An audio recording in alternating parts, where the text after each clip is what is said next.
Құрметті оқушылар, бүгінгі сабағымыздың тақырыбы ғылыми фантастикалық әңгімелер, Жүніс Сахиевтің өмірі мен шығармашылығы.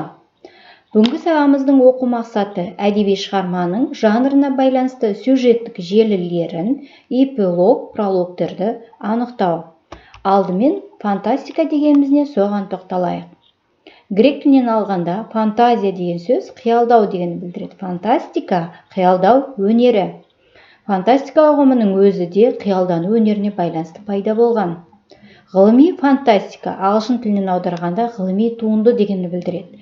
Көркем әдебиетте, сондай-ақ кино, кескіндеме, тағы басқа өнер салаларында қалыптасқан жанр. Қазіргі қазақ әдебиетіне ғылыми фантастика дербес жанр ретінде 20 ғасырдың 50-ші жылдары республика жазушыларының шығармалары арқылы қалыптасты. Жас ұрпақты өнер білімге баулуда фантастиканың атқарар қызметі мол. Ғылыми фантастикалық шығармалар біріншіден көркем әдебиеттің қызметін атқарады.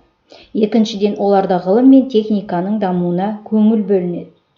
Ғылыми болжамдар ұсынылған Машановтың жер астына саяхат, Медеу Сәрсекенің ғажайып сәулет повесі, Талап Сұлтанбектің көшпелі алтын, Шоқан Әлімбаевтың данышпандық альфасы, Төлеу Шахановтың көгілдір мұнаралар, Тимур Сүлейменовтің жұлдыз адамы, Абдулхамид Марқабаевтың ғарыштағы қымыз повестері қазақ фантастиканың елеулі үлес қосты.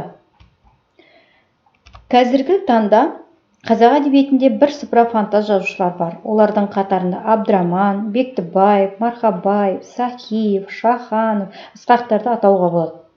Ал Сәрсеке, Сахиев, Қойшыбаев, Өтекеевтер балаларға арналған фантастикалық әңгімелер жазып жүр.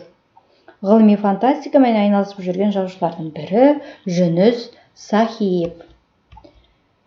Жүніс Сахиев Қазақстанда алғаш сериялы ғылыми фантастикалық романдар мен әңгімелер жазған белгілі жазушы-фантаст.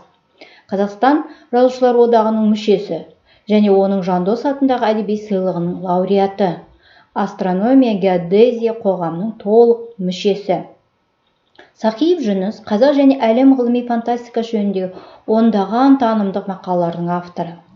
Астрофизика, астрономия оқулықтарын аударған. Астрономия ғылымын насихаттаушы.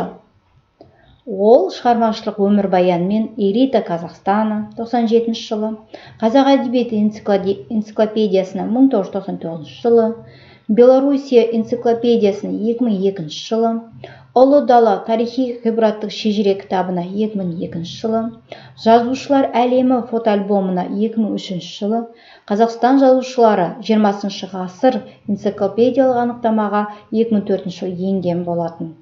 2001 жылы Қазақстан Республикасының ұлттық кітапханасында Сахиев Жүністің өмірі мен шығармашылығына арналған Қазақстан ғылыми фантастикасы тарихында тұңғыш рет көрме жұмыс жасады. Жүніс Сахиев қалай фантаз жазушы болды? Ендеше өмірбаянда бірнеше деректерге мән берейік. 1950 жылы 1 наурыз күні оңтүстік Қазақстан облысы Бәйдібек ауданында дүниеге келген. 4 жасында әкесі сағы дүниеден өтіп, анасы Құлқаныстың тәрбиесінде жұлдызды әлем туралы аңыз әңгімелер тыңдап өскен.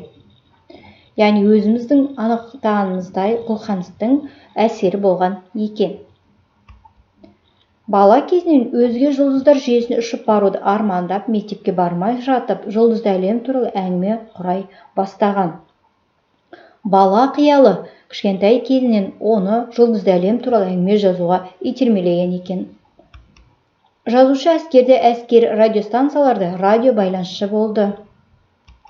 Сонымен қатар Жүніс Сахиев 1977 жылы Әл-Фараби атындағы Қазақ мемлекеттік университетінің журналистика факультетін бітірді. Яғни бұл оқуға түсуде оның журналист болуына себепші болған екен. Жүніс Сахиев 1971 жылдан бері кеңістік көшпенділері деп атаған Айдармен қазақ әдебиетінің ғылыми жанрында тұңғыш авторлық сериялы ғылыми фантастикалық романдар жазып келеді.